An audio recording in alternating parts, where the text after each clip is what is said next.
माँ भारती विद्या मंदिर अयारी हरदोई के कक्षा 8 विषय संस्कृत पाठ 13 चाणक्य नीति पाठ की व्याख्या। आइए देखते हैं सीधे क्लासरूम से। तो चलते हैं क्लास। सर्पस्य वरम सर्पो न दुर्जनः सर्पो दंसतु काले तो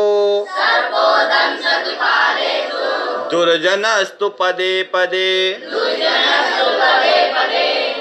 प्रस्तुत श्लोक में बताया गया है कि दुर्जनस्य च सर्पस्य। दुर्जन जानते हो, दुर्जन का मतलब है दुष्ट व्यक्ति, और सर्पस्य सांप। वरम सर्पो न दुर्जना, इसमें किसको श्रेष्ठ बताया गया है? दुष्ट आदमी को या सांप को? इसमें सांप को श्रेष्ठ बताया गया है। सांप श्रेष्ठ है, महान है, किससे?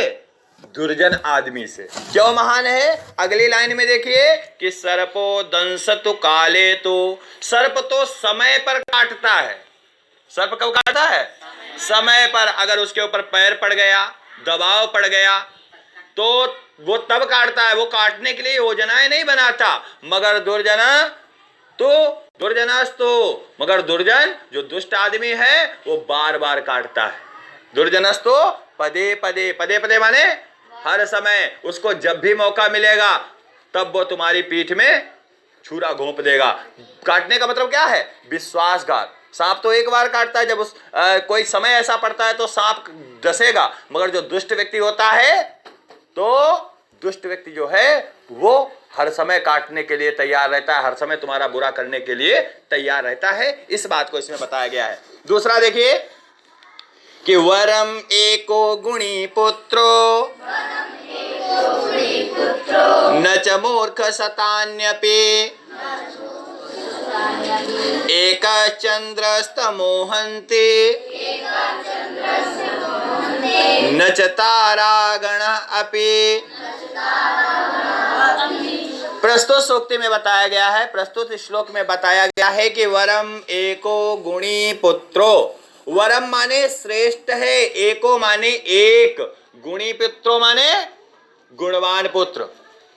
इधर ध्यान दीजिए, गुणवान पुत्र एक हो वो अच्छा है। न च मूर्ख शतान्यपि, और सैकड़ों मूर्ख पुत्र पैदा कर लो वो अच्छा नहीं है। क्योंकि एक गुणवान व्यक्ति होगा, एक गुणवान पुत्र होगा, तो वो तुम्हारा सारे संसार में नाम करेगा। जब वो महानता के कार्य करता है, जब वो अपने कार्यों से महान बनता है समाज में, संसार में, तो किसका नाम होता है?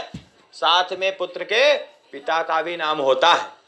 तो तुम्हारा नाम अगर एक पुत्र हुआ और वो विद्वान निकल गया, अच्छा निकल गया, सच्चरित्र निकल गया, अच्छे कार्य करने वाला निकल गया, समाज में उसकी प्रशंसा हो रही है, तो वो क्या होगा?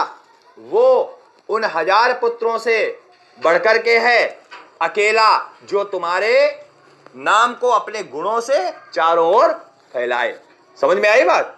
और 4-5 लड़के पैदा कर लिए, उनमें से कोई जुआरी निकल गया, शराबी निकल गया, चोर निकल गया, कहीं पुलिस पकड़ रही है, कहीं जुआ वाला वो हार रहा है, सब जमीन जायदाद बेच रहा है, और कहीं हर चोर को पुलिस पीछे पड़ी है, मारा जा रहा है, पूछा जा रहा है किसके लड़के हो? फलाने के लड़के हैं।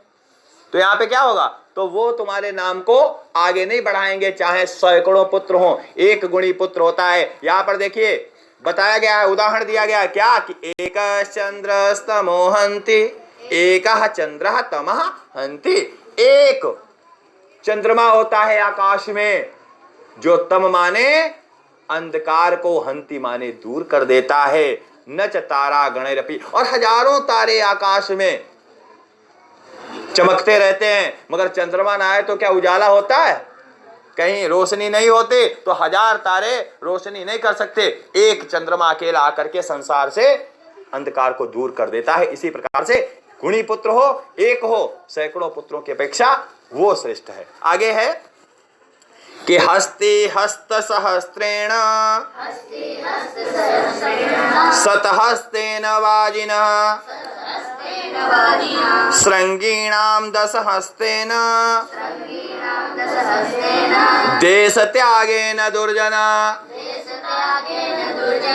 देखो दुष्ट को कितना ज्यादा वो बताया गया है, किससे हमें कितनी दूर रहना चाहिए, ये बात यहाँ पे बताई गई है, किससे हमें कितनी दूर रहना चाहिए। कहा गया है कि हस्ति हस्त सहस्त्रेण, हस्ति माने हाथी से, हस्त सहस्त्रेण 1000 हाथ दूर रहो, हाथी से कितनी दूर, 1000 हाथ दूर रहो। सत हस्तेन वाजिना, और 100 हाथ वाजिना, वाजिना माने घोड़ा, ये घोड़े का पर्यायवाची है। तो शत, शत माने 100, हस्तेन माने हाथ, किससे दूर रहना चाहिए, हाथी से, घोड़े से।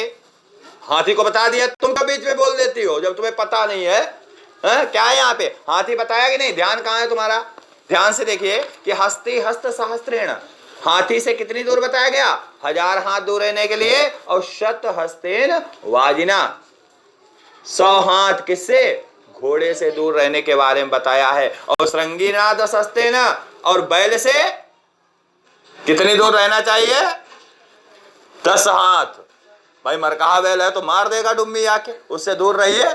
बैल मुझे मार देखा है, सांड आराम से चल रहा है और जाके गए, उसके लठिया एक लगाई, उसने उठा उठा के तुमको पटकना शुरू कर दिया, तो उससे दूर रहिए, समझ गए। तो 10 हस्तेन कितने, 10 हाथ बैल से दूर रहना चाहिए। और उसके बाद में बताया गया है कि देश त्यागेन दुर्जना, और अगर दुष्ट सा आदमी हो तो कतई देश ही छोड़ दो, उससे तो सैकड़ों 1000 हाथ नहीं बताया गया, बिल्कुल दूसरा गांव ही बदल लीजिए, दूसरा देश ही बदलिए, उससे इतना दूर रहिए। अगला कहते हैं चौथा, यानी दुष्ट के बिल्कुल करीब नहीं आना चाहिए। यहां पर कहने का मतलब यह है कि दुष्ट की संगति, दुर्जन व्यक्ति की संगति बिल्कुल बेकार है, खराब है, ये बताया गया। अगला देखिए कि शांति तुल्यम तपो नास्ति, न संतोषात् परम सुखम, न तृष्णाया परा व्याधिर, च धर्मो दया परा। कहते हैं शांति तुल्यम तपो नास्ति, शांति से बड़ी कोई तपस्या नहीं है, और न संतोषात् परम सुखम, संतोष से बड़ा सुख कोई नहीं है। अगर तुम्हें संतोष आ गया तो उससे बड़ा सुख कोई नहीं है। जब तक संतोष नहीं आदमी तभी तक तो भटकता है, हाय हमारे पास यह चीज ना है, हमारे पास यह चीज ना है, होता है। मगर जैसे उसको संतोष मिल जाए, भैया हमारे पास में सब कुछ है, जो ईश्वर ने दिया है उसमें वो प्रसन्न है, तो उसे संतोष है, तो सबसे बड़ा सुख है। उसे सुख कब तक नहीं मिलता है, जब तक उसे संतोष नहीं होता है। और न तृष्णा या परावराधिर, और तृष्णा, तृष्णा प्यास से बड़ी, लोभ से बड़ी, तृष्णा से बड़ी कोई बीमारी नहीं है, व्याधि नहीं है। और च धर्मो दया परा, और धर्म दया से बढ़कर के कोई दूसरा धर्म नहीं है, दया से बढ़ के कोई दूसरा धर्म नहीं है। अष्टादश पुराणेषु व्यासस्य वचनद्वयम् परोपकारा पुण्याय पापाय परपीडनम, 18 पुराणों में व्यास के 2 ही वचन हैं कि परोपकारा पुण्याय, सबसे बड़ा पुण्य का काम क्या है, दूसरे की भलाई करना, दूसरे का सहयोग करना, दूसरे की भलाई करना सबसे बड़ा धर्म है। और सबसे बड़ा पाप क्या है, सबसे बड़ा पाप है दूसरे को पीड़ा देना। तो यहां पर यही बात बताई गई। अगला देखिए श्लोक कि विद्यार्थी सेवक पांथा, क्षुधार्थो भय कातरः, भांडारी प्रतहारी च, सप्त सुप्तान प्रबोधयेत्। इन 7 को हमेशा सोते हुए भी जागते रहना चाहिए। देखिए किन किन को बताया गया है, कौन कौन लोग ऐसे हैं जिनको सोते हुए जागते रहना चाहिए। सबसे पहले विद्यार्थी, विद्यार्थी जो छात्र है, हमने बताया विद्यार्थी के 5 लक्षणम, काक चेष्टा वको ध्यानम स्वान निद्रा तथा अल्पाहारी गृह त्यागी विद्यार्थी 5 लक्षणम। इनमें क्या बताया गया, स्वान निद्रा कैसी होनी चाहिए, उसकी नींद कुत्ते के समान। तो यहाँ पर विद्यार्थी को भी सोते हुए जागते रहना चाहिए। जब ना सोई गए संजय से रे, सुबह कम्मा जब पकड़ के 2 थप्पड़ लगती तब उठ पाई रहे, ऐसे नहीं होना चाहिए। उसे सोते हुए भी जागते रहे, हाय हमको पढ़ना है, हमको याद करना है, तो उसको अगर नींद नहीं आ रही है और पढ़ाई के प्रति वो इतना सतर्क है, समझ लो वो पक्का विद्यार्थी है। और संजय के सोए गए, हमें कल क्या काम बताओगे, क्या काम बताया गया, हमें पता ही नहीं है, तो क्या करेंगे, तो वो विद्यार्थी नहीं है। तो सबसे पहले विद्यार्थी, सेवका, सेवका माने नौकर, नौकर को भी घोड़े बेच के नहीं सोना चाहिए, क्योंकि तुम्हारा मालिक तुम्हारे भरोसे रहता है। और तुम वो घोड़े बेच के सोएगे, कोई आओ घर पूरा साफ कर लेगो, कोई लोग बाहर से लौट गए तो क्या होगा, तुम्हारी नौकरी जाएगी और जुर्माना पड़ेगा, वो अलग से। तो सेवका, दास को, नौकर को, और पांथा, पांथा माने राही, राहगीर, कहीं रास्ता में सफर कर रहे हो और सफर करते समय भी सोते हुए जागते रहना चाहिए। नहीं तो सोए गए घोड़ा बेच के रे, मोबाइल हो बैग हो सब लेके तुम्हारो चलो जाइए को दूसरो चला जाएगा कि नहीं। तो पांथा माने राही को। और क्षुधार्थ हो जो भूखा है, बाव सोते वो जागत रहा, सोता हुआ वो भी जागता रहता है, जो भूखा हो भूख के मारे नींद पड़े। और भय कातरा, भय से डरा हुआ व्यक्ति, ये सभी क्या है कि भांडारी, और भांडारी माने जो भंडार गृह का होता है, रसोई घर का रक्षक, जो भंडार का रक्षक होता है, भंडार गृह का रक्षक होता है, वो भांडारी, प्रतिहारी और पहरेदार।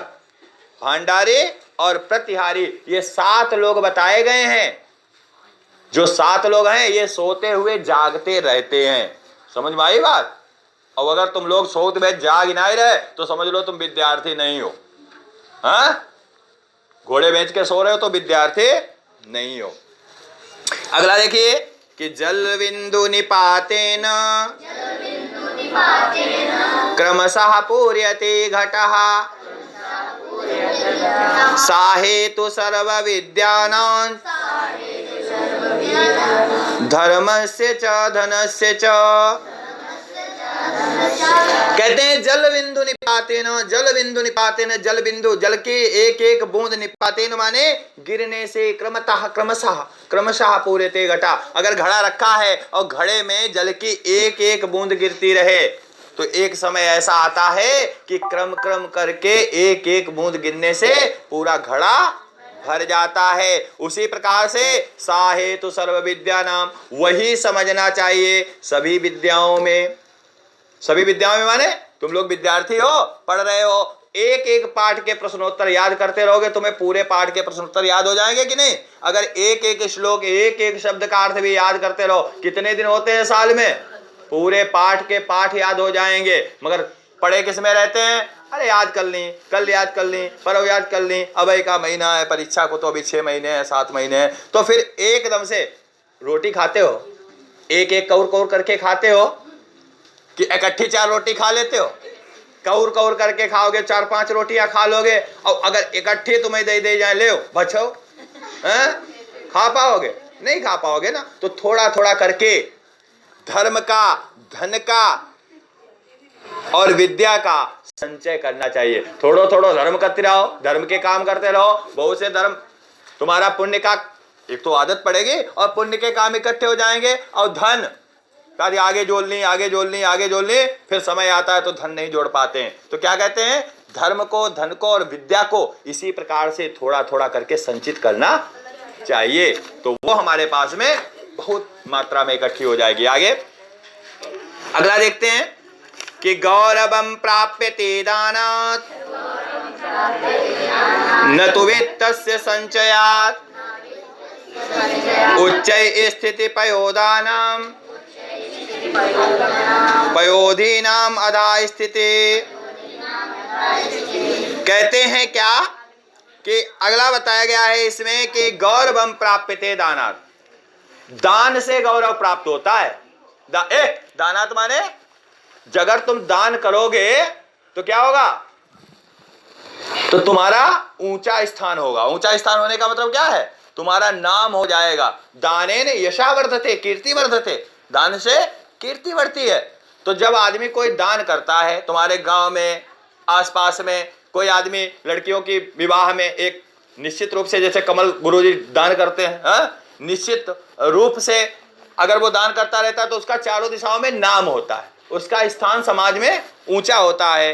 और क्या है, न तो वित्तस्य संचयात्, धन को इकट्ठा करके रखने से तुम्हारा स्थान ऊंचा नहीं होगा, समाज में नाम नहीं होगा। तुमने बैंक में अपने 20 लाख इकट्ठा कर लिए, 50 लाख इकट्ठा कर लिए, और अपने आप लोग का सही कपड़ा नहीं बनाए के रे पहन, अपने आप भी पेउदा लगा लगा के पैंट पहन रहे हो, कपड़े गंदे पहन रहे हो, का साबुन नहीं लगे ही, निचोड़ के अंगूछा अगर किसी को पिला दो बेचारा मर जाए, इतना मैल लगा है, क्योंकि साबुन में पैसा खर्च होता है, समझ गए।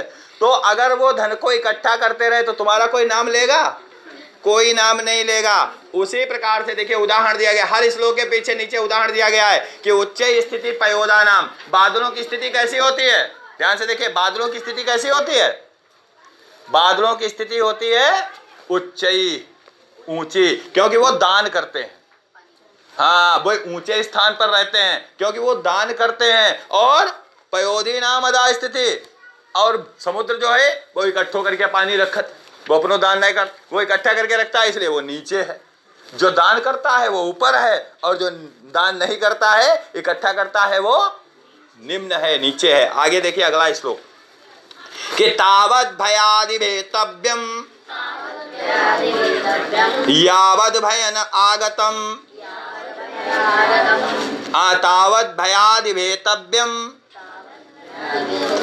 यावद भयम न आगतम,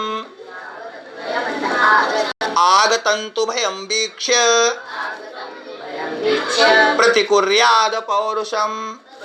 कहते हैं तावद भयादि भेतव्यम, तावद माने तब तक, भयादि माने भय से, भेतव्यम माने डरना चाहिए, तब तक हमें भय से डरना चाहिए, भय तब तक हमें मनाना चाहिए जब तक हमारे सामने तावद भयम न आगतम, तब तक हमारे सामने भय न आ जाए। जैसे हमें शेर है, शेर से हमें कब तक डरना चाहिए, जब तक शेर सामने न आ जाए। अब एकदम से शेर सामने आई हो तब क्या करियो, तो उस समय हमें फिर नहीं डरना चाहिए। अगर डर गया, गब्बर सिंह ये कह गया, जो डर गया वो मर गया, कहा गया कि जो डर गया समझो मर गया। जब विपत्ति सामने आती है तो उस समय हमें क्या करना चाहिए, उस समय में डरना नहीं चाहिए। कैसे नहीं डरना चाहिए कि आग तंतु भयम वीक्ष, सामने आए हुए डर को देख करके, ठीक है, प्रतिकुर्याद पौरुषम, हमें उसके बचाव के लिए अपना पौरुष करना चाहिए। क्या करना चाहिए, पौरुष माने जो हमारा पराक्रम है उसे हमें दिखाना चाहिए और बचने का प्रयास करना चाहिए, क्योंकि प्रयास करने में कोई बुराई नहीं है। जब सामने सर्प आ ही गया, अब सर्प लपिट ही गया तो क्या करिए, आंखी मीठी पड़ रही है, वो काट गई, समझ गए, तो उसको छुड़ाने का प्रयास करो, काट लेगा तो काट देगा, और बाई चांस वो भी तो अपने लिए डर रहा है, वो हमें छोड़ भी सकता है, तो हमें ये सोच करके करना चाहिए। तो इस प्रकार से ये तुम्हारा चाणक्य नीति जो पाठ है ये कंप्लीट हुआ। Subscribe now and press the bell icon. Never miss an update. Subscribe now and press the bell icon.